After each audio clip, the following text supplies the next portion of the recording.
Kwanza niungane wenzangu kumshukuru Mwenyezi Mungu mwingi wa rehema aliyeturuzuku afya njema na kutuwezesha sote kufika siku ya leo ambapo unapokea taarifa hizi. Mheshimiwa Rais, lakini pia nichukue nafasi hii kukupa pole wewe Mheshimiwa Spika, wananchi wa Jimbo la Isimani,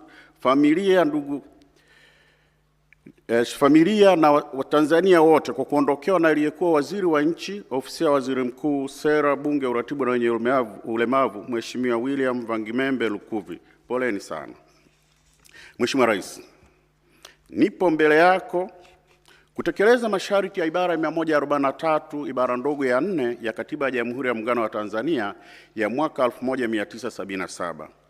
Mheshimiwa Rais, ibara hii inatoa masharti yafuatayo. Kwanza, inanitaka kuwasilisha kwako ripoti za ukaguzi za kila mwaka, na katika kutekeleza sharti hili, kanuni ya 88 ya kanuni za ukaguzi wa umma za mwaka 2009 inanitaka kuwasilisha ripoti hizo ifikapo ama kabla ya tarehe 31 Machi ya kila mwaka. Leo ni tarehe 30. Tuko ndani ya muda. Ibara hii ya katiba inaendelea kutoa sharti kwamba baada ya kuzipokea ripoti hizi, utawaagiza wahusika waziwasilishe kwenye kikao cha bunge kinachofuata baada ya kuwa umezipokea ripoti husika, na inabidi ripoti hizo ziwasilishwe bungeni kabla ya kupita siku 7 tangu siku kilipoanza kikao cha bunge. Naambiwa kikao cha bunge kitaanza kesho. Tuko ndani ya muda. Mheshimiwa Rais, ni jambo la faraja kuona kwamba licha ya majukumu yako mengi, umekuwa miaka yote ukitenga muda wako ili kutekeleza sharti la kikatiba linalokutaka upokee ripoti za ukaguzi kila mwaka. Umekuwa ukifanya kazi hii bila udhuru wowote. Pia umekuwa ukihakikisha ripoti hizi zinapelekwa bungeni ndani ya muda wa siku 7 za kazi tangia kuanza kwa vikao vya bunge linalofuata baada ya kupokea ripoti hizi.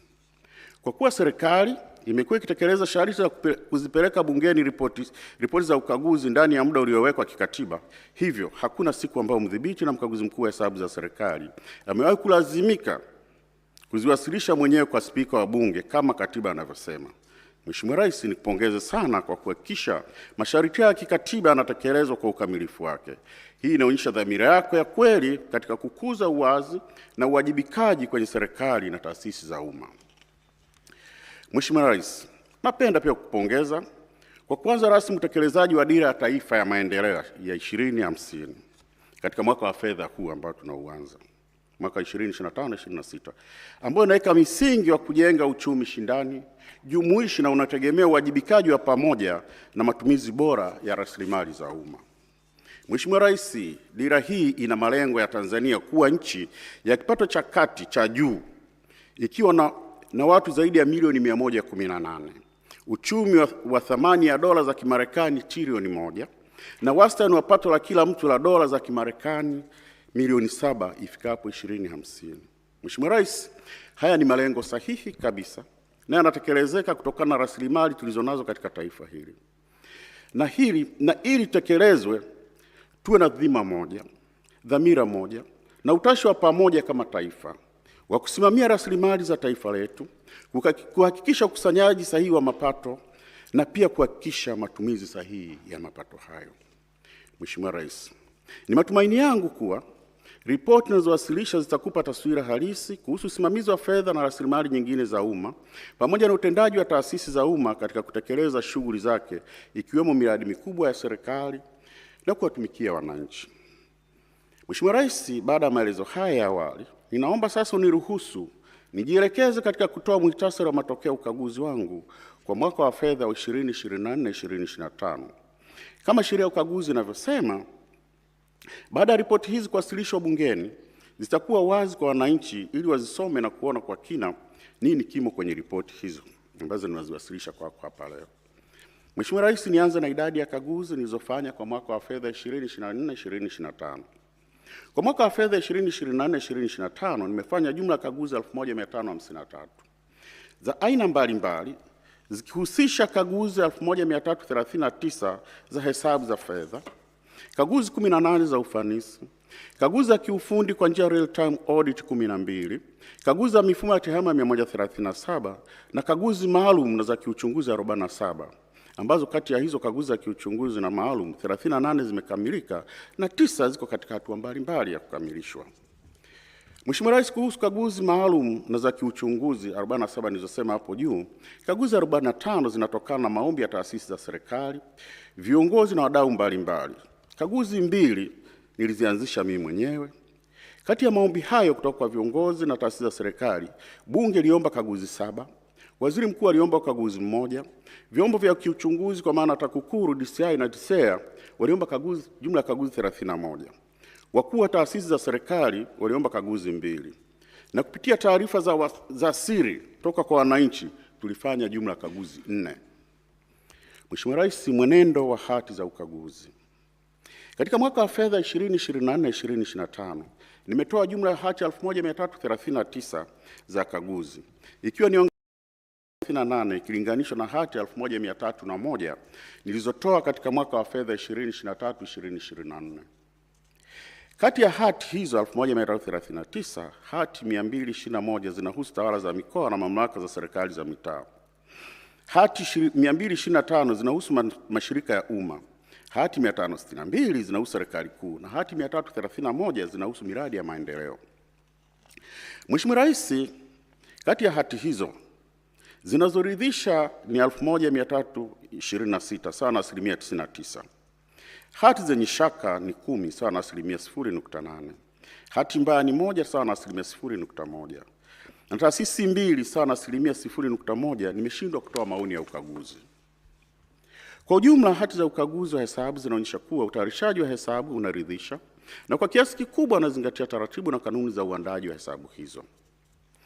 Mheshimiwa Rais, taasisi zenye hati zenye mashaka, hati mbaya na kushindwa kutoa maoni ni kama zifuatazo. Kwanza, kwenye mashirika ya umma na taasisi zingine kuna Bodi ya Korosho Tanzania imepata hati yenye mashaka, Kiwanda cha Madawa cha Keko imepata hati yenye mashaka, Bodi ya Chai Tanzania imepata hati yenye mashaka, Mamlaka Maji Safi na Usafi wa Mazingira Kyela Kasumulu nilishindwa kutoa maoni. Mheshimiwa Rais, serikali kuu na wizara, idara na wakala. Wakala wa Ufundi na Umeme Tanzania TEMESA imepata hati mbaya. Mamlaka Maji Safi na Usafi wa Mazingira Handeni Trunk Main imepata hati yenye mashaka. Mamlaka Maji Safi Usafi wa Mazingira Kondoa hati yenye mashaka. Jumuiya ya Maji Ngazi ya Jamii Kilumusa Sibiuso imepata hati yenye mashaka. Jumuiya ya Maji Ngazi ya Jamii Mambawasa Sibuiso nimeshindwa kutoa maoni. Serikali za mitaa. Halmashauri ya Manispaa ya Kibaha imepata hati yenye mashaka. Halmashauri ya Wilaya ya Msalala imepata hati yenye mashaka. Upande wa vyama vya siasa, Chama cha Civic United Front kwa maana CUF imepata hati yenye mashaka. Chama cha National Construction Alliance NRA imepata hati yenye mashaka. Mheshimiwa Rais, sababu kuu zinazopelekea kutolewa kwa hati zenye kasoro ni pamoja na upungufu wa nyaraka toshelevu za kuthibitisha uhalali wa malipo, matumizi yasiyothibitishwa, kutofautiana kwa mizania ya hesabu, pamoja na kutozingatia viwango vya kimataifa vya uhasibu yani IPSAS na IFRS. Mheshimiwa Rais, naomba kufahamisha kuwa sikuweza kukagua hesabu za Chama cha Demokrasia na Maendeleo Chadema kwa mwaka wa fedha 2024-2025 baada ya kupata taarifa kutoka kwa msajili wa vyama vya siasa kuhusu mashauri yanayoendelea mahakamani. Mheshimiwa Rais, hali ya utekelezaji mapendekezo ya ukaguzi ya miaka ya nyuma. Mheshimiwa Rais, uchambuzi wa utekelezaji mapendekezo ya ukaguzi unaonyesha changamoto za kimfumo katika usimamizi wa uwajibikaji wa taasisi za umma.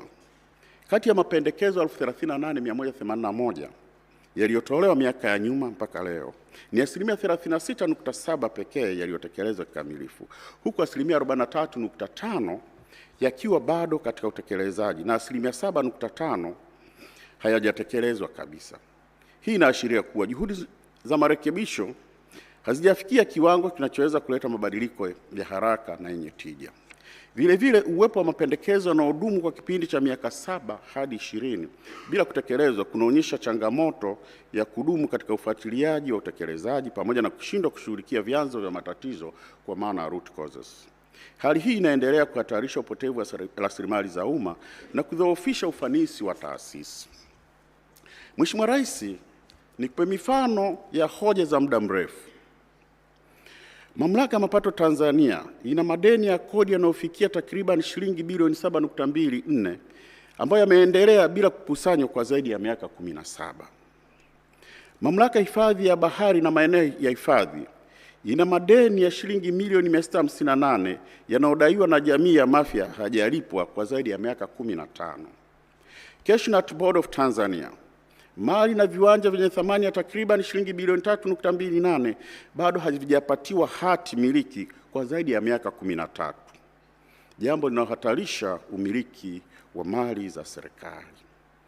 Mheshimiwa Rais, utekelezaji wa mapendekezo mengine hauhitaji rasilimali, unahitaji tu taratibu za kufuta hasara kwa mujibu wa sheria, lakini taratibu hizo za kisheria zinachukua muda mrefu na kuacha hoja zikiendelea kuwepo kwenye orodha ya mapendekezo ambayo hayajatekelezwa.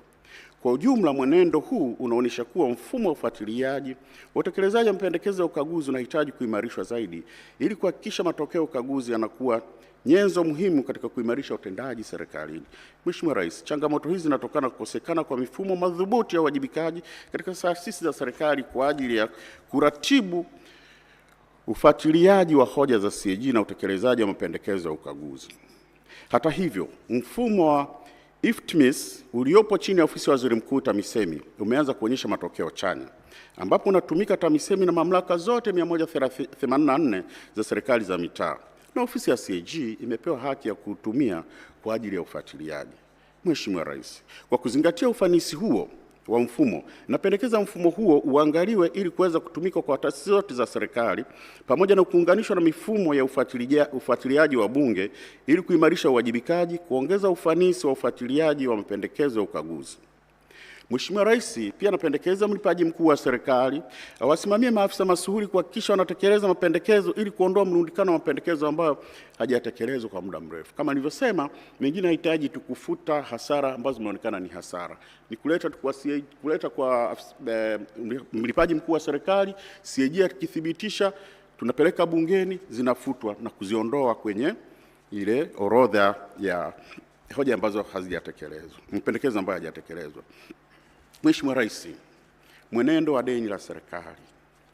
Mheshimiwa Rais, hadi kufikia tarehe 30 Juni 2025, deni la serikali lilifikia trilioni 110.05.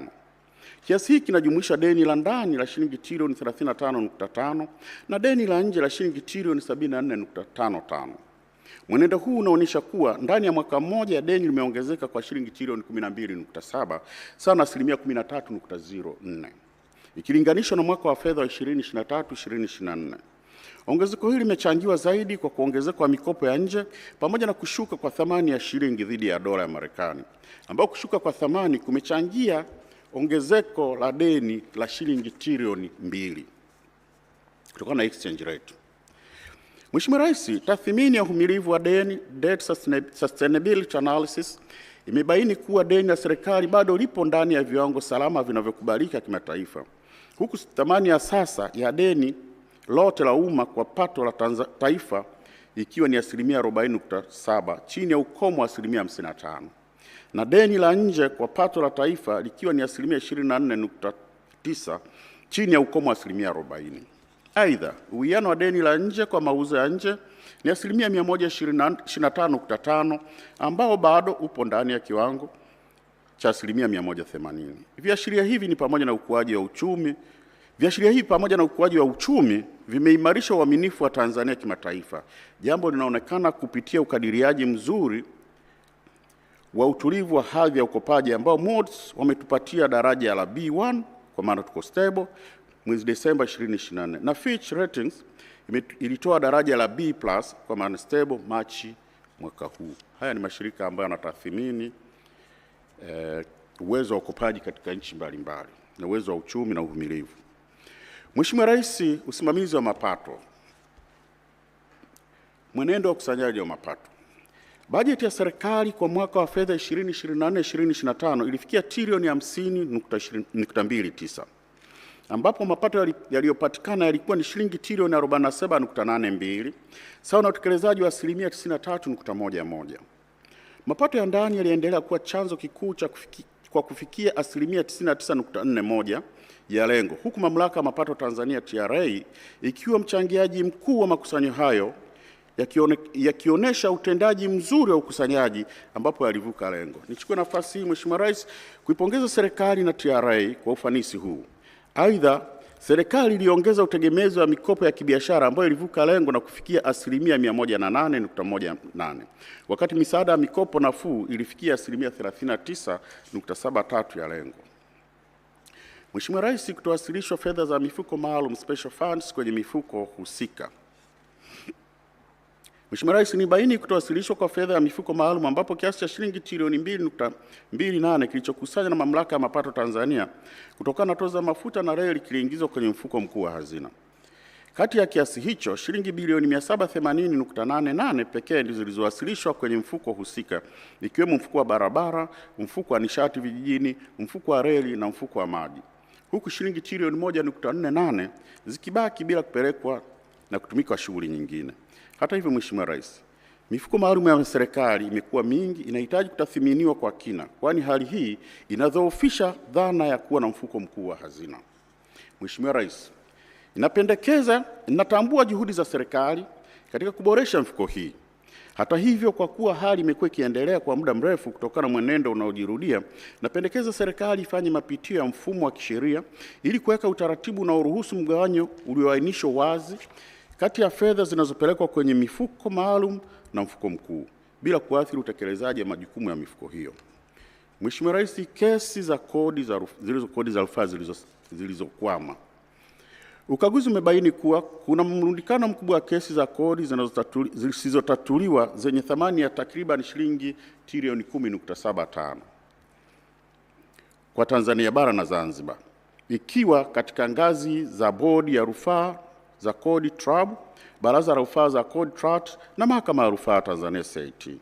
Idadi ya kesi imeongezeka kwa kasi kutoka kesi 7 mwaka 2019-2020 hadi kesi 1223 mwaka 2024-2025. Hali inaashiria udhaifu katika mifumo ya utatuzi wa migogoro kikodi. Hali hii inachangiwa na kukosekana kwa mifumo madhubuti ya usuluhishi wa mapema ndani ya Mamlaka ya Mapato, pamoja na uchache wa wataalamu wa mifumo duni ya kielektroniki katika vyombo vya rufaa, jambo linalosababisha ucheleweshaji wa maamuzi.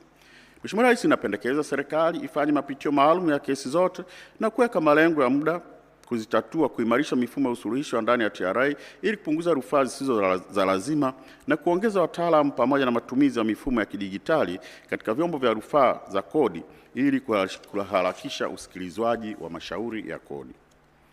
Mwenendo wa mashirika ya umma ya kibiashara. Mheshimiwa Rais, utendaji wa kifedha mashirika ya kibiashara unaonyesha kupungua kwa hasara kutoka shilingi bilioni 412.31 hadi shilingi bilioni 307.1. Hata hivyo, upungufu huu haujatokana na ufanisi wa kiutendaji, bali imechangiwa kikamilifu na ruzuku za matumizi ya kawaida recurrent grants kwa ajili ya mishahara, gharama za uendeshaji wa taasisi ambazo zina thamani ya shilingi bilioni 105.21. Jambo linaloashiria kuwa hasara zimehamishiwa kwa serikali badala ya kupungua kiuhalisia. Aidha, licha ya serikali kutoa ruzuku ya maendeleo za shilingi bilioni 159.61 kwa ajili ya uwekezaji, taasisi 22 zimeendelea kupata hasara kwa kipindi cha mwaka mmoja hadi miaka mitatu. Hali inaonyesha changamoto endelevu za ufanisi, ongezeko la gharama na uendeshaji na udhaifu wa mifumo ya udhibiti wa ndani.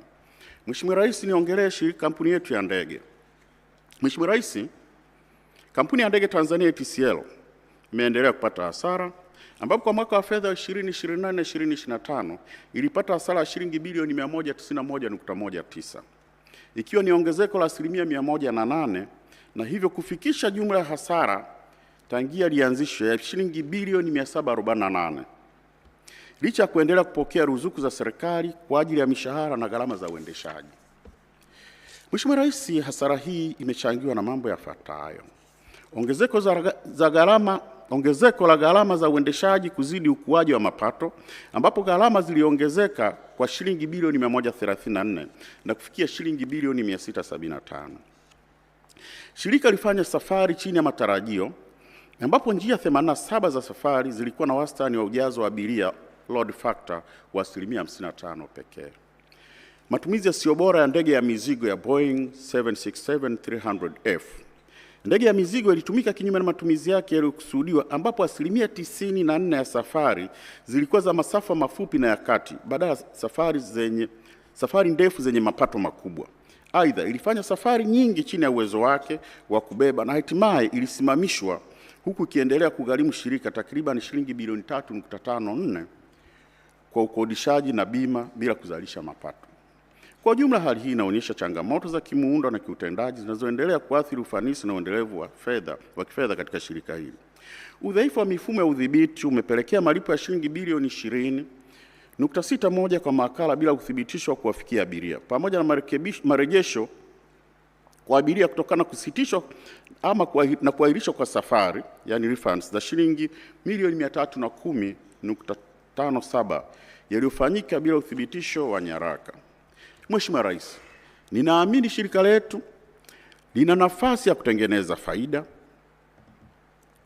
na kuondokana na hasara. Ninapendekeza kuwa serikali iboreshe ufanisi wa shughuli za ATCL kwa kupitia upya faida za njia za safari na matumizi ya ndege, kuandaa mkakati maalum wa kuongeza ufanisi wa ndege ya mizigo, kuunganisha mifumo ya tehama ili kuboresha ubadilishanaji wa data na kupunguza michakato nje ya mfumo, pamoja na kuimarisha udhibiti wa marejesho ya fedha kutoka kwa mawakala ili kulinda mapato ya kampuni. Mheshimiwa Rais, Shirika la Reli Tanzania. Shirika la Reli Tanzania TRC linaendelea kukabiliwa na changamoto za kiutendaji zinazoathiri utendaji wake wa kifedha, hususan katika reli ya MGR ile ya zamani, ambapo kiwango cha mizigo kimepungua, hali iliyosababisha kushuka kwa mapato na kuongezeka utegemezi wa ruzuku za serikali licha ya kuongezeka kwa mapato kutokana na SGR hii mpya.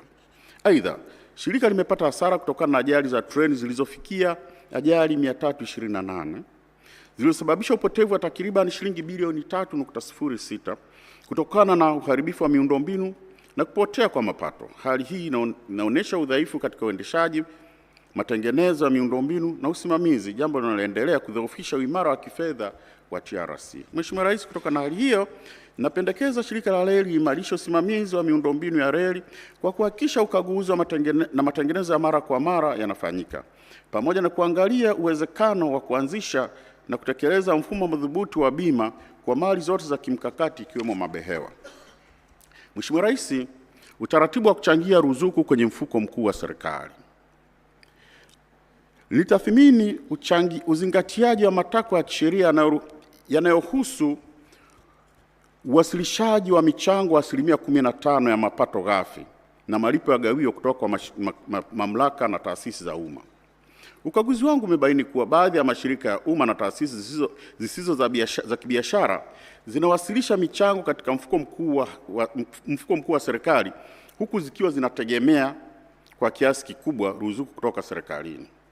Katika mwaka wa fedha 2024-2025, taasisi 7 zilichangia jumla ya shilingi bilioni 12.72, wakati huo zikipokea ruzuku ya matumizi ya kawaida yenye jumla ya shilingi bilioni 123.08, ikiwa ni ruzuku ya gharama za uendeshaji. Taasisi hizo, Mheshimiwa Rais, ni Shirika la Viwango Tanzania ambalo lilipokea shilingi bilioni 17 likachangia bilioni 8. Mamlaka masoko ya mitaji ilipokea milioni 708 ikachangia milioni 211.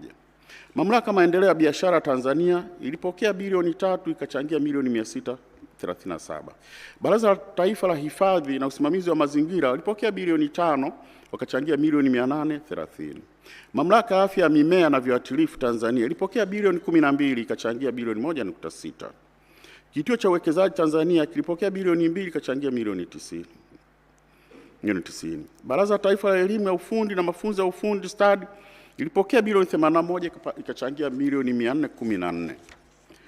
Kwa uchambuzi huu, mchango wa bilioni 12 ni takriban 10% tu ya ruzuku za shilingi bilioni 123, ikimaanisha kuwa kwa kila shilingi milioni 100 inayotolewa kama ruzuku, serikali inarejeshewa shilingi 10 pekee.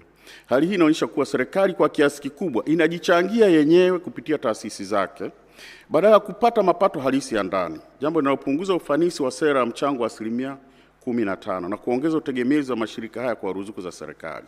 Mheshimiwa Rais, napendekeza kwamba taasisi zinazopokea ruzuku za serikali, kiwango cha ruzuku kipunguzwe kulingana na mchango unaotarajiwa badala ya kuruhusu urejeshaji wa fedha zile zile kwa serikali. Shirika la Umeme Tanzania. Mheshimiwa Rais, katika ukaguzi imebaini kuwa baada ya kukamilika kwa mradi wa bwawa la Mwalimu Nyerere mwezi Machi 2025, majaribio ya uwezo wa mitambo ya kufua umeme hayakufanyika kwa pamoja kama ilivyotakiwa na mkataba ili kuona mitambo yote turbine 9 kama itawashwa kwa wakati mmoja itafanyaje kazi. Hali hii imetokea na kutokuwepo kwa miundombinu ya kutosha kusafirisha umeme pamoja na changamoto za kiwango cha maji.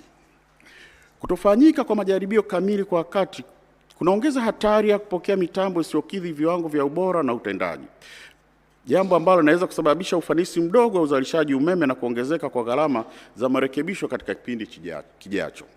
Mheshimiwa Rais, napendekeza kuwa Shirika la Umeme Tanzania lihakikishe majaribio ya utendaji na ufanisi wa mitambo ya kuzalisha na kufua umeme na jenereta yanafanyika kwa mujibu wa matakwa ya mkataba. Mheshimiwa Rais, ongezeko la gharama na upotevu wa madai shilingi trilioni 1.48. Nilibaini ongezeko la gharama kutokana na kushindwa kwenye mashauri ya usuluhishi katika mradi wa bwawa la Mwalimu Nyerere unaotekelezwa na TANESCO uliosababisha hasara ya jumla ya shilingi trilioni 1.48. Kwanza, nilibaini kuwa migogoro 13 iliyoamuliwa na bodi ya usuluhishi ilisababisha malipo ya dola milioni 400, takriban shilingi bilioni 889.6, na kuongeza gharama za mradi kutoka shilingi trilioni 6.55 hadi shilingi trilioni 7.44. Pili, nilibaini kuwa serikali ilipoteza miradi ya kijamii yenye thamani ya shilingi bilioni 262.34 baada ya kubadilishwa kwa wigo wa mradi na kuondolewa wajibu wa mkandarasi. Tatu, nilibaini kuwa TANESCO haikukata faini ya ucheleweshaji kwa maana liquidated damages ya shilingi bilioni 327 licha ya mkandarasi kushindwa kukamilisha mradi kwa wakati. Hali hii inaonyesha udhaifu katika usimamizi wa mikataba na inaleta hasara kubwa kwa serikali. Mheshimiwa Rais, napendekeza kuwa serikali ifanye uchunguzi wa kina dhidi ya timu iliyosimamia mkataba huu ili kubaini kama kuna uzembe uliosababisha hasara hiyo baada ya kushindwa mashauri hayo. Na TANESCO yaagizwe kuimarisha mifumo yake ya usimamizi wa mikataba mikubwa. Mheshimiwa Rais, utendaji wa benki za serikali. Benki ya Maendeleo ya Kilimo Tanzania TADB. Nimebaini changamoto katika usimamizi wa mikopo katika Benki ya Maendeleo ya Kilimo TADB. Benki ilitoa mkopo wa shilingi bilioni 12.17 kwa mteja mmoja uliovuka ukomo wa kisheria wa shilingi bilioni 7.17. pamoja na kutoa shilingi bilioni 9.58 bila usajili na uthamini wa dhamana ipasavyo. Aidha, shilingi milioni 862 za mkopo huo zilitumika kwa matumizi ambayo hayakusudiwa. Vile vile, kwenye deni la shilingi bilioni 28.76, mkopo wa shilingi bilioni 28.76 umechelewa kwa siku 542, lakini bado unainishwa kama unaolipika, kinyume na miongozo ya Benki Kuu Tanzania. Hali hii inaonyesha udhaifu katika tathmini, utoaji na ufuatiliaji wa mikopo na unaweka hatari ya upotevu wa fedha za umma pamoja na kudhoofisha uimara wa fedha kwenye benki. Mheshimiwa Rais, napendekeza kuwa Benki ya Maendeleo ya Kilimo ichukue hatua za kisheria mara moja kutaifisha na kuuza dhamana za wadaiwa sugu wote ili kufidia fedha za serikali, sambamba na kuchukua hatua za kinidhamu kwa maafisa walioidhinisha mikopo bila kufuata taratibu na kuhakiki dhamana. Benki ya Maendeleo TIB na kampuni yake Tanzu ya Rasilimali. Mheshimiwa Rais, nimebaini kuwa Benki ya Maendeleo TIB na kampuni yake Tanzu ya TIB Rasilimali zinakabiliwa na changamoto kubwa ya kifedha na kiutendaji. Benki ina upungufu wa mtaji wa msingi core capital wa shilingi bilioni 44.43 dhidi ya kiwango cha shilingi bilioni 200 kinachotakiwa kisheria, na inakabiliwa na uhaba mkubwa wa ukwasi, hali inasababisha kushindwa kulipa madeni yaliyoiva yenye thamani ya shilingi bilioni 373.14 huku ikiwa na rasilimali chache za ukwasi.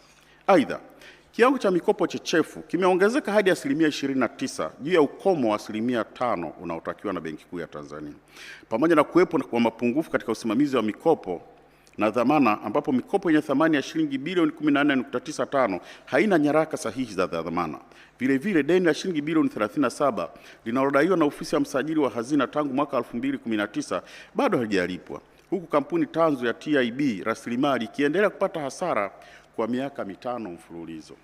Hali hii inaonyesha udhaifu wa kifedha na kiutendaji unaohatarisha uendelevu wa benki pamoja na uwezo wake wa kutekeleza majukumu yake ya maendeleo.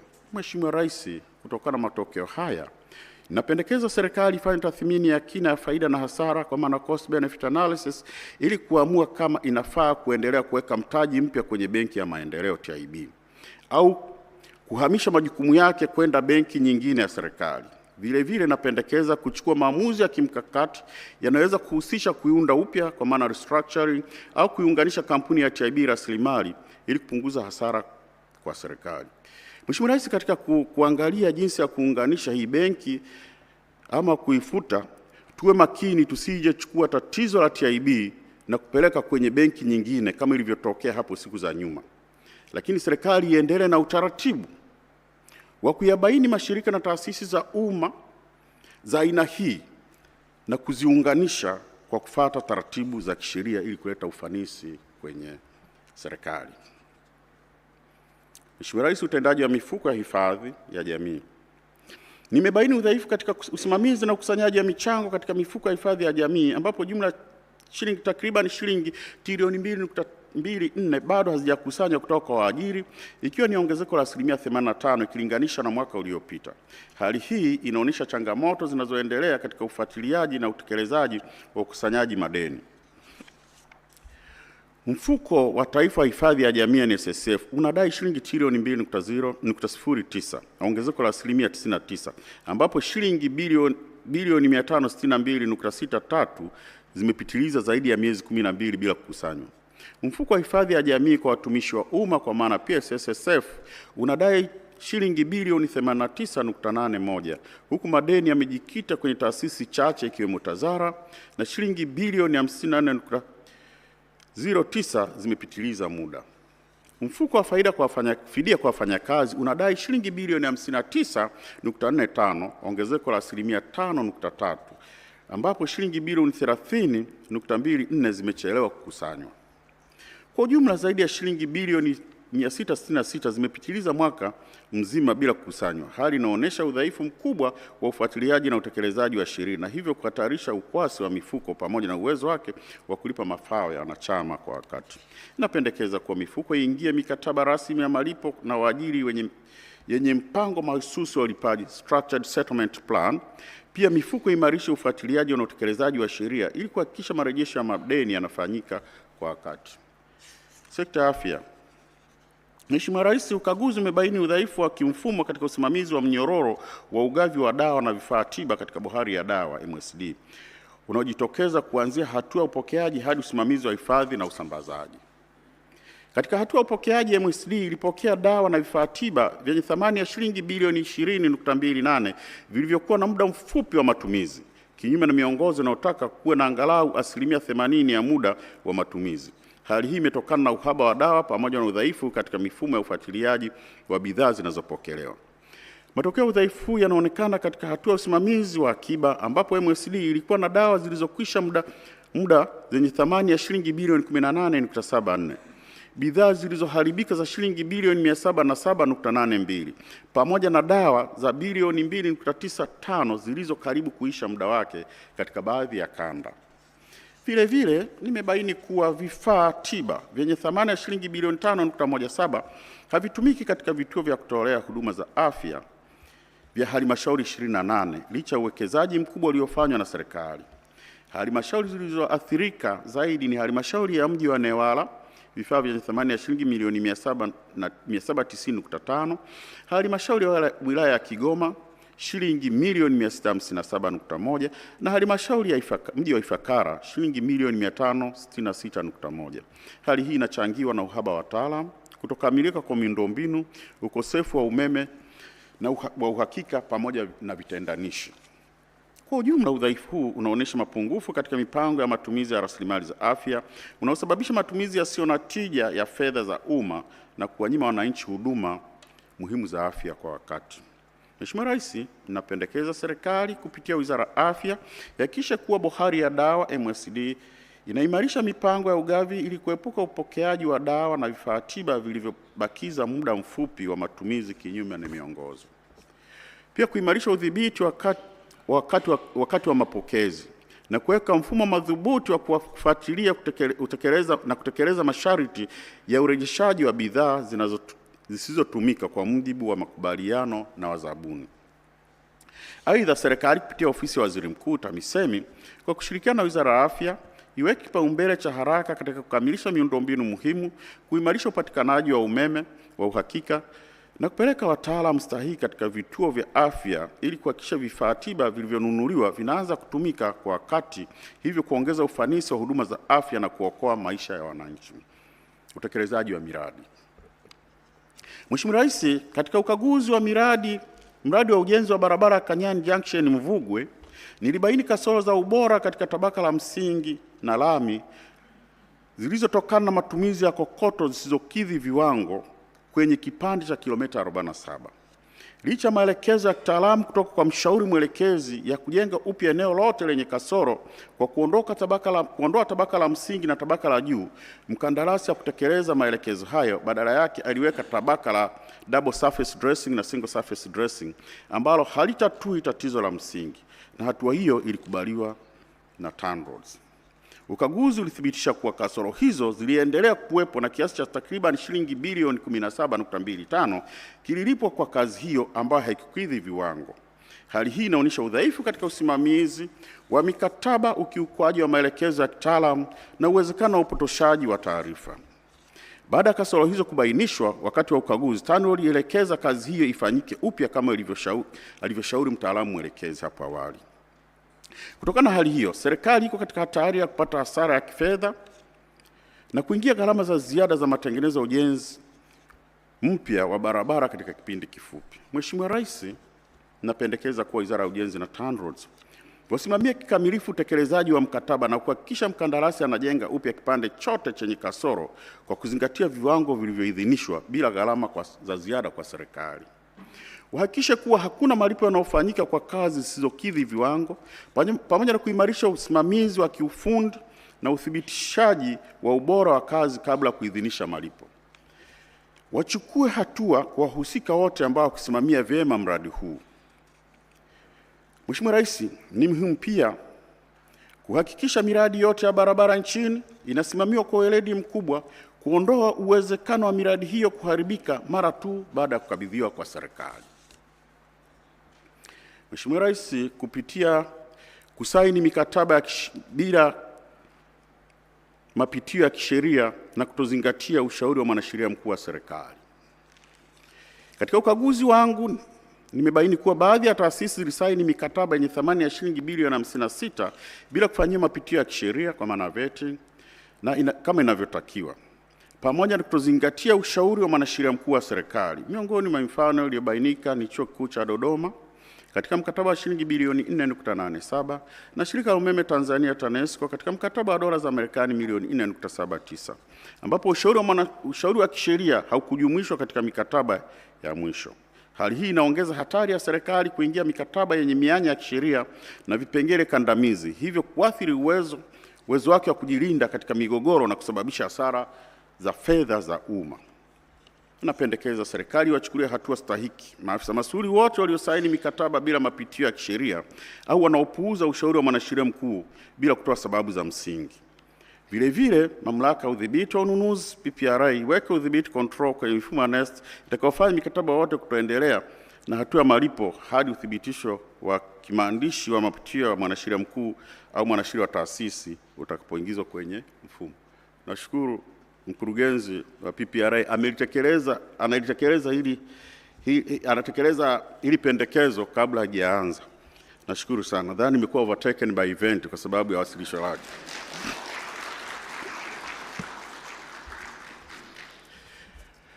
Kusimama kwa miradi ya maendeleo yenye thamani ya shilingi trilioni 1.79. Mheshimiwa Rais, ukaguzi umebaini kusimama na kuchelewa kwa miradi ya maendeleo yenye thamani ya takriban shilingi bilioni 1.79 katika sekta mbalimbali ikiwemo maji, barabara na mamlaka za serikali za mitaa, hali inayosababishwa na ucheleweshaji wa fedha, usanifu duni wa miradi, usimamizi hafifu wa mikataba na uwezo mdogo wa kandarasi. Mfano wa changamoto wa miradi hiyo ni kama ifuatavyo. RUWASA miradi yenye thamani ya shilingi bilioni 763.6 ambapo miradi 435 imechelewa kukamilika na miradi 9 imetelekezwa. TANROADS miradi yenye thamani ya shilingi bilioni 754.17 ambapo miradi 33 imeathirika ikiwemo miradi 21 iliyosimama au kutelekezwa. Mamlaka serikali za mitaa miradi yenye thamani ya shilingi bilioni 108.49 ambapo miradi 671 inasuasua, miradi 215 imesimama hadi miaka 13 na miradi 14 imekamilika lakini haitumiki. TARURA miradi yenye thamani ya shilingi bilioni 105.56 ambapo miradi 47 imetelekezwa na wakandarasi. Hali hii imepelekea wananchi kukosa huduma muhimu kwa wakati, kuongezeka kwa gharama za miradi na miundombinu kuanza kuharibika kabla ya kukamilika, hivyo kusababisha hasara kwa serikali. Mheshimiwa Rais, udhaifu katika ununuzi wa mradi wa ujenzi wa uwanja wa Arusha. Nilibaini mapungufu katika ununuzi wa mradi wa ujenzi wa uwanja wa mpira wa Arusha wenye thamani ya shilingi bilioni 338.54. Hali inayoashiria kukosekana kwa thamani halisi ya fedha katika matumizi ya rasilimali za umma. Kwanza, kulikuwa na tofauti kubwa kati ya makadirio na thamani ya mkataba, ambapo mradi ulikadiriwa kugharimu shilingi bilioni 187 lakini ulisainiwa kwa shilingi bilioni 338.54 sawa na ongezeko la 81%. Hali hii inaonyesha kuwa makadirio hayakuwa sahihi na liathiri maamuzi ya kibajeti pamoja na utekelezaji wa mradi. Pia mkandarasi alipatikana kwa njia ya mzabuni mmoja, yani single source, kwa kisingizio cha dharura bila kuwepo ushahidi wa hali hiyo. Hii iliondoa ushindani ambapo ungeweza kuhakikisha upatikanaji wa bei nafuu na kulinda maslahi ya serikali. Tatu, majadiliano ya zabuni yalifanyika kwa udhaifu ambapo sehemu kubwa ya vipengele vilivyojadiliwa havikuwa vimeidhinishwa na wigo wa kazi havikuwa vimeidhinishwa kwenye mpango wa majadiliano na wigo wa kazi ulipunguzwa bila kupunguza gharama ipasavyo. Aidha, gharama zisizo halali ikiwemo shilingi bilioni 3.27 za gharama za zabuni zilijumuishwa katika mkataba na kubebeshwa kwa serikali na kubebwa na serikali. Kwa ujumla, Mheshimiwa Rais, hali hii inaonyesha udhaifu katika upangaji wa miradi, uteuzi wa kandarasi na usimamizi wa majadiliano na mikataba. Udhaifu unaweza kusababisha matumizi yasiyo na tija na kukosekana kwa thamani halisi ya fedha za umma.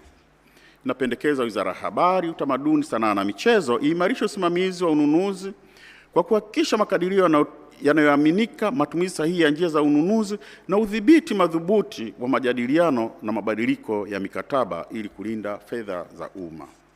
Sekta ya maji. Mheshimiwa Rais, naomba kufahamisha kuwa upotevu wa maji, non-revenue water, umeendelea kuisababishia serikali hasara kubwa, ambapo katika mwaka wa fedha 2024-2025 wastani wa upotevu wa maji umeongezeka hadi kufikia 35% kutoka 32%, kiwango kilicho juu ya lengo la kitaifa la kutozidi 20%. Hali hii imesababisha hasara ya takriban shilingi bilioni 248.78, huku baadhi ya mamlaka zikionyesha viwango vya juu vya upotevu wa maji, ikiwemo Same Mwanga ambapo wanazalisha 100%, 70% zinapotea. Dar es Salaam 53% ya maji yanayozalishwa yanapotea. Morogoro 50% ya maji yanayozalishwa yanapotea, ikiwa na maana sehemu kubwa ya maji yanayozalishwa hayafikii wananchi, ama yanawafikia lakini hawatozwi. Chanzo kikuu, Mheshimiwa Rais, cha tatizo hili ni miundombinu chakavu na wizi wa maji, jambo linaongeza gharama za uzalishaji bila kurejesha mapato. Hali hii inaathiri uendelevu wa kifedha mamlaka za maji, inapunguza upatikanaji wa huduma na kuongeza utegemezi wa ruzuku kutoka serikalini. Ninapendekeza kuwa serikali imarishe uwekezaji katika ukarabati na uboreshaji wa miundombinu ya maji, mifumo ya udhibiti wa upotevu wa maji na kuchukua hatua madhubuti dhidi ya miunganisho haramu ili kupunguza hasara na kuongeza ufanisi wa sekta ya maji. Ukaguzi wa balozi. Mheshimiwa Rais, katika ukaguzi wangu nimebaini kuwa licha ya Wizara ya Mambo ya Nje kupitia balozi zake kubaini fursa mbalimbali za uwekezaji na ushirikiano kutoka nje ya nchi, utekelezaji wake umekuwa na changamoto kutokana na kutokuwepo kwa utaratibu madhubuti kati ya wizara za kisekta na taasisi husika. Hadi Oktoba 2025, jumla ya hati 50 za makubaliano, memorandum of understandings, zilizowasilishwa hazikuwa zimepatiwa majibu wala kufanyiwa kazi. Hali hii inaonyesha ucheleweshaji katika kuchakata na kutekeleza fursa hizo. Aidha, pamoja na uwepo wa mfumo wa usimamizi wa masuala ya nje FMS, bado haujaweza kufuatilia na haujawezesha ufuatiliaji na utoaji majibu kwa wakati. Hali hii inasababisha serikali kushindwa kunufaika kikamilifu na fursa za kiuchumi zinazobainishwa kupitia balozi zetu. Mheshimiwa Rais, nilifahamishwa kwamba katika nyanja za kidiplomasia kukaa kimya bila kujibu inatafsiriwa kwamba hilo jambo limekataliwa. Kwa muktadha huo, inawezekana kuna memorandum of understandings ambazo baada ya kuchambuliwa zikaonekana hazina manufaa kwa nchi. Basi, badala ya kukaa kimya kwa upande wa sekta husika ifahamishe Wizara ya Mambo ya Nje, na Wizara ya Mambo ya Nje ifahamishe balozi husika, ili huyo balozi akae kimya akijua jambo fulani limekataliwa, badala ya kutompa majibu toka kwenye sekta husika. Anaendelea kufuatilia, kumbe jambo lenyewe halina tija.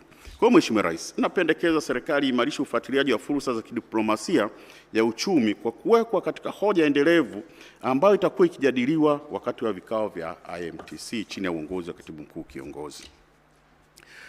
Usimamizi wa jengo la serikali lililopo New York, nilibaini kuwa serikali imepoteza zaidi ya dola za Marekani milioni 13.5 kutokana na usimamizi dhaifu wa jengo lake lililopo New York.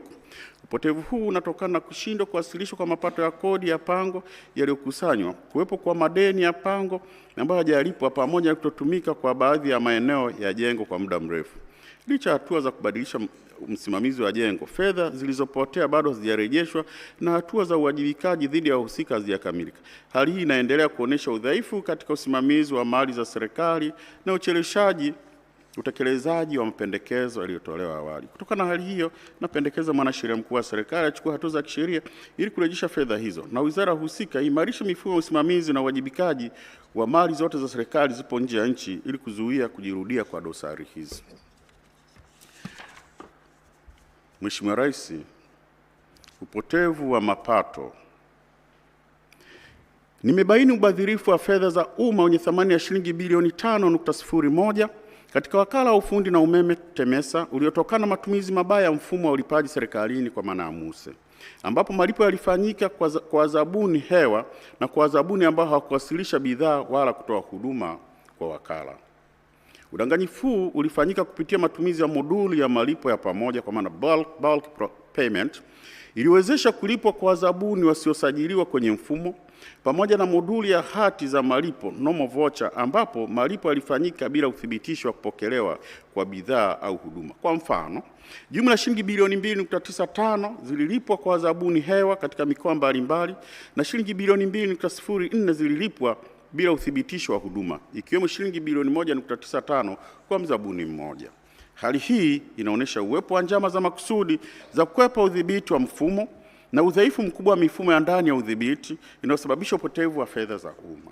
Mheshimiwa Rais, inapendekeza ili kuondoa mianya hiyo, serikali ikamilishe uchunguzi unaoendelea na kuwachukulia hatua za kinidhamu, kisheria na kijinai watumishi wote waliohusika na ubadhirifu huu. Sambamba na hilo, Wizara ya Fedha iboreshe na kuziba mianya yote kwenye mfumo wa MUSE, hususan kwenye moduli ya bulk payment ili kuzuia mfumo kuruhusu malipo kwa zabuni wasiosajiliwa na wasiothibitishwa. Mheshimiwa Rais, upotevu wa fedha kutokana na ukopaji bila mkataba rasmi. Mheshimiwa Rais, ukaguzi umebaini kuwa Jeshi la Zimamoto na Uokoaji lilipokea jumla ya shilingi bilioni 1.29 kutoka benki moja ya kibiashara nchini bila kuwepo kwa mkataba rasmi wa kisheria, na matumizi ya fedha hizo hayakuweza kuthibitishwa kuwa yalitumika katika shughuli za jeshi. Kutokana na hali hiyo, benki hiyo ilikata shilingi milioni 948.44 moja kwa moja kutoka kwenye akaunti ya jeshi kama marejesho ya fedha hizo. Hali hii imesababisha hasara kwa serikali, kudhoofisha utekelezaji wa shughuli za uokoaji na inaashiria ukiukwaji wa sheria ya fedha za umma pamoja na viashiria vya makosa ya jinai.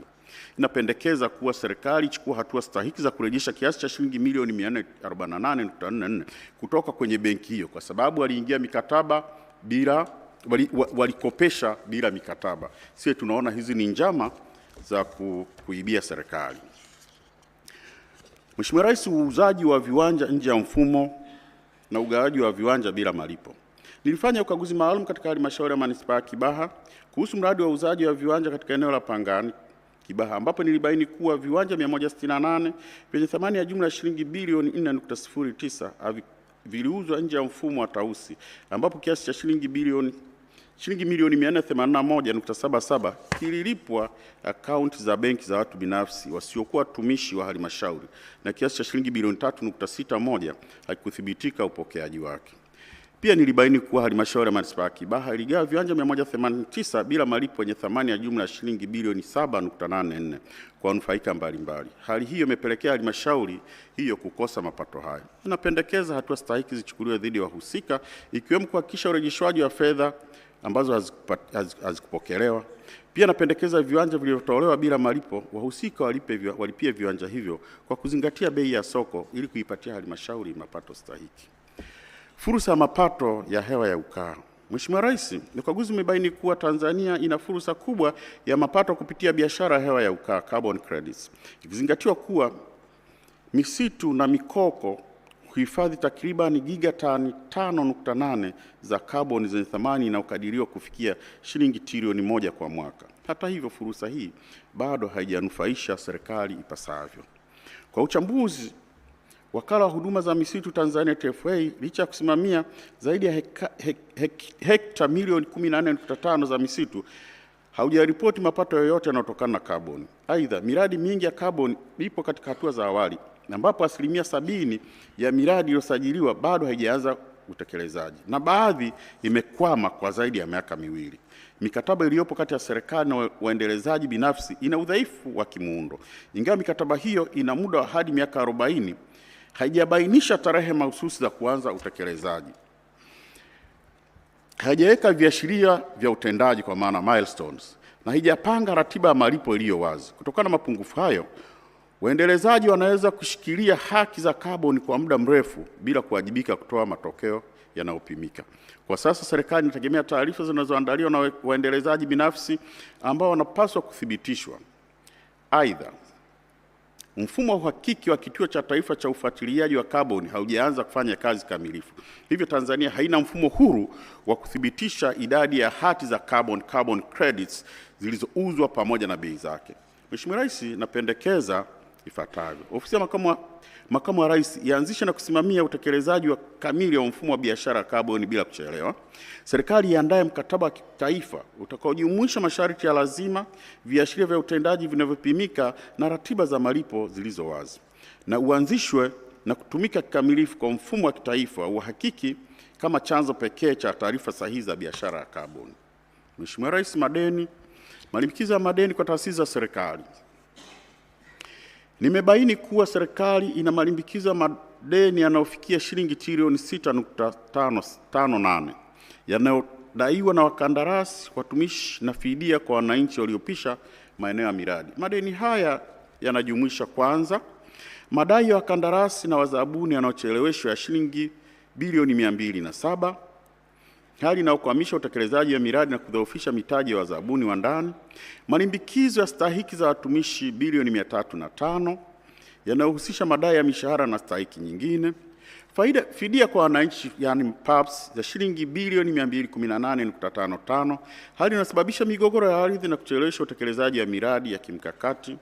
Riba na adhabu kutokana na ucheleweshaji wa malipo shilingi bilioni 162.92, ambazo ni hasara ya moja kwa moja kwa serikali. Hali hii inaongeza mzigo wa kifedha kwa serikali, inakwamisha utekelezaji wa miradi ya maendeleo na kudhoofisha utoaji wa huduma kwa wananchi. Mheshimiwa Rais, ili kukabiliana na changamoto hizi, napendekeza mambo yafuatayo. Kwanza, serikali ihakikishe utoaji wa fedha za miradi na huduma unafanyika kwa wakati ili kuepusha mzigo wa riba na adhabu zisizo za lazima. Serikali ihakikishe tathmini na malipo ya fidia kwa wananchi yanakamilika kabla ya miradi kuanza ili kuepusha migogoro ya kisheria na kusimama kwa miradi. Taasisi zote za umma kwa kushirikiana na hazina zihakikishe kutenga bajeti ya kulipa madeni ya watumishi. Mashirika yenye madeni makubwa kama TANESCO na TPDC yaelekezwe kuweka mipango thabiti ya kulipa madeni hayo kwa awamu ili kuboresha hali ya ukwasi kwa taasisi zinazodai.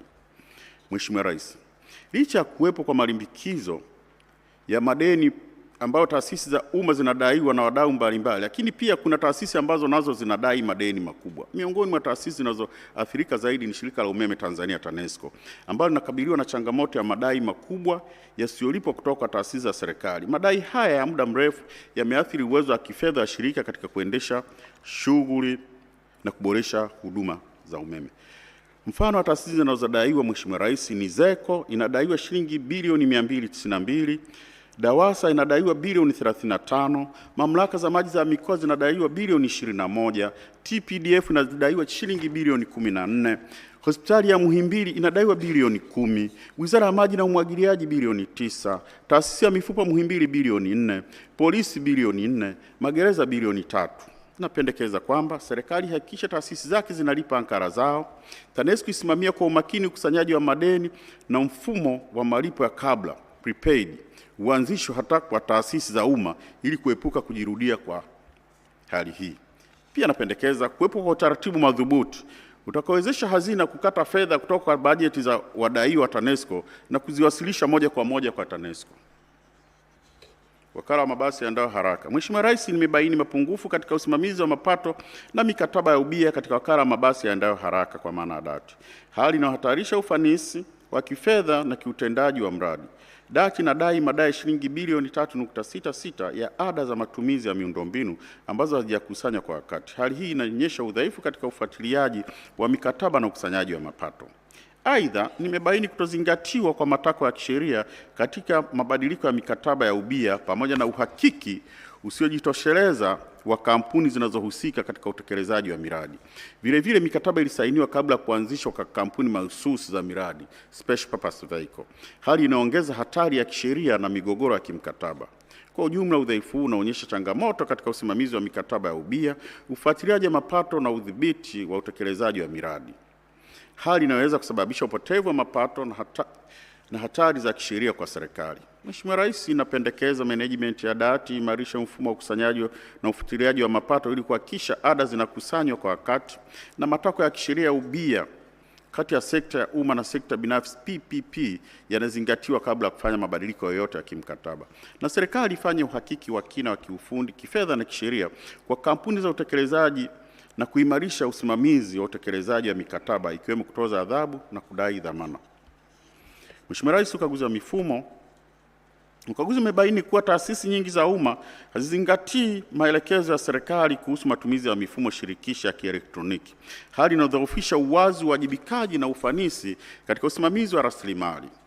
Taasisi 80 zimeendelea kutumia mifumo mingine badala ya MUSE bila kibali. Taasisi 59 zilifanya manunuzi ya shilingi bilioni 9.9 nje ya mfumo wa NeST, na mamlaka za serikali za mitaa 23 zilikusanya mapato ya shilingi bilioni 6.65 nje ya mfumo wa Gotham Homes. Mheshimiwa Rais, ukaguzi umebaini uwepo wa mifumo ya tehama inayoshabihiana na isiyounganishwa katika baadhi ya taasisi za umma, hali inayosababisha urudufu wa kazi, gharama kubwa za uendeshaji na kutokuiana kwa taarifa. Mfano, Tume ya Tehama ina mifumo miwili inayotekeleza majukumu yanayofanana. Wakala wa usajili wa biashara na leseni una mifumo minne kwa kazi zake za msingi. Na taasisi kama Mamlaka ya Udhibiti wa Mbolea Tanzania, Mamlaka ya Viwanja vya Ndege Tanzania pamoja na Ofisi ya Taifa ya Takwimu zina mifumo zaidi ya moja inayofanya kazi zinazofanana. Hali hii inapunguza ufanisi wa utoaji huduma, inaongeza gharama zisizo za lazima na inaashiria udhaifu katika uratibu wa usimamizi wa mifumo ya tehama serikali. Mheshimiwa Rais, napendekeza serikali kupitia Wizara ya Fedha na Hazina hakikisha matumizi ya lazima ya MUSE na mfumo mingine shirikishi kwa taasisi zote kwa kuimarisha ufuatiliaji na utekelezaji wa maelekezo. Aidha, kupitia mamlaka ya serikali mtandao iunganishwe mifumo inayofanana ili kupunguza gharama, kuondoa urudufu na uboreshaji wa ubora wa taarifa. Ukaguzi wa ufanisi. Mheshimiwa Rais, natambua juhudi za serikali katika kutoa huduma za msaada wa kisheria kwa wananchi wasio na uwezo, hususan kupitia kampeni ya msaada wa kisheria Mama Samia Legal Aid Campaign. Huduma za msaada wa kisheria bado zimejikita zaidi mijini, huku takriban asilimia 30 ya watoa huduma wakiwa Dar es Salaam. Mheshimiwa Rais, aidha huduma za malezi kwa wazee zinafikia asilimia 0.08 tu ya wahitaji. Nyumba za wazee zinakabiliwa na upungufu wa watumishi wa takriban asilimia 67, hali inayosababisha mhudumu mmoja kuwahudumia wazee wengi kwa wakati mmoja na kuathiri ubora wa huduma. Napendekeza serikali imarishe mipango ya utoaji huduma za misaada ya kisheria na kuongeza usimamizi katika utoaji wa huduma kwa wazee wetu. Mheshimiwa Rais,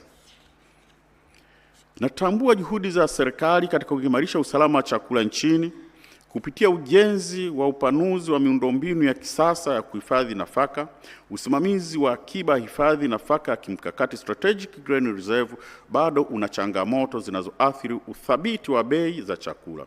Ununuzi wa nafaka ulifikia wastani wa 58% ya malengo, huku uwezo wa kuhifadhi nafaka ukiwa tani 303,000 tu dhidi ya lengo la tani 700,000. Aidha, gharama ya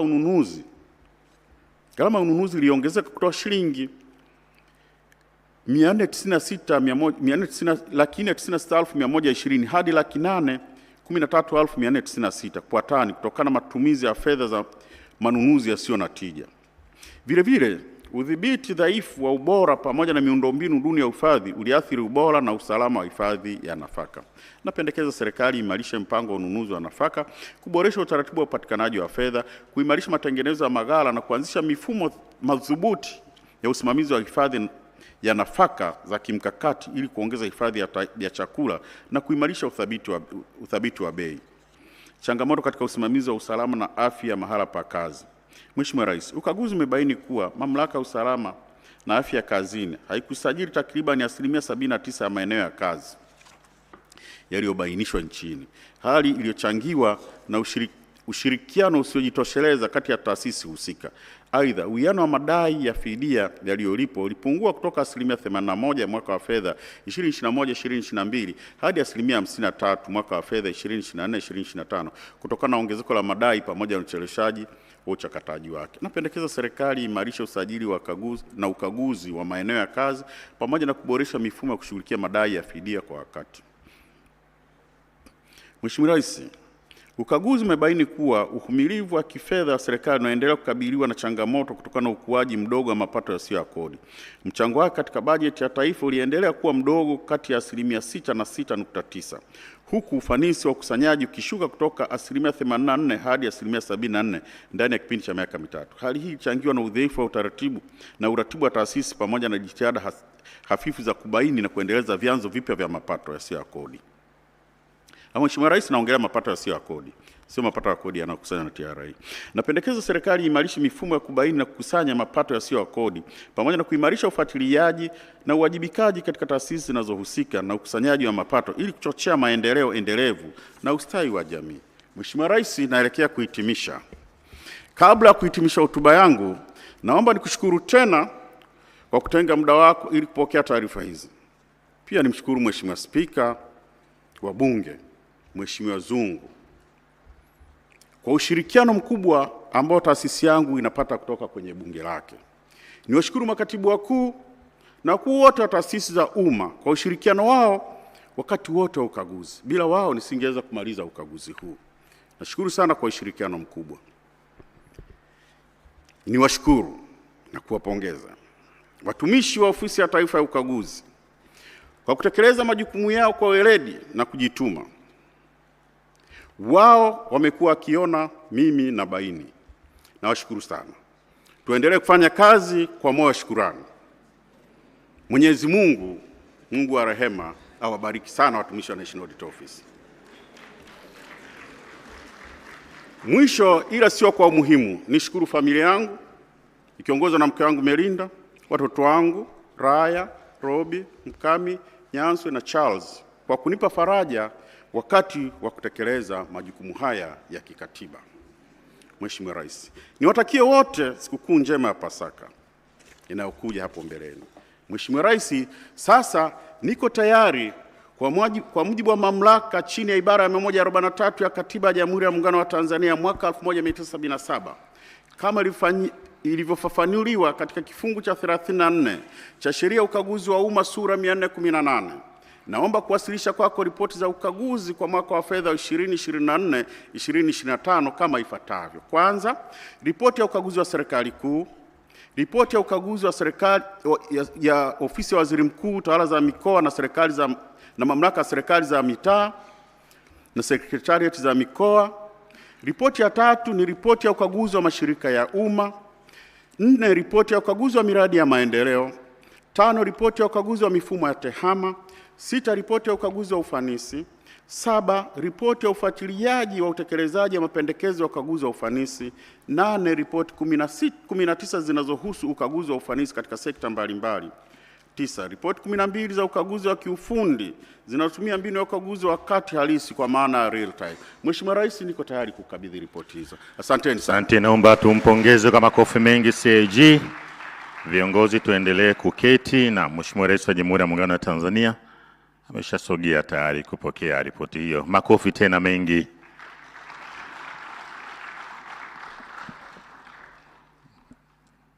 Hizo ripoti za CAG ziko nyingi kweli kweli.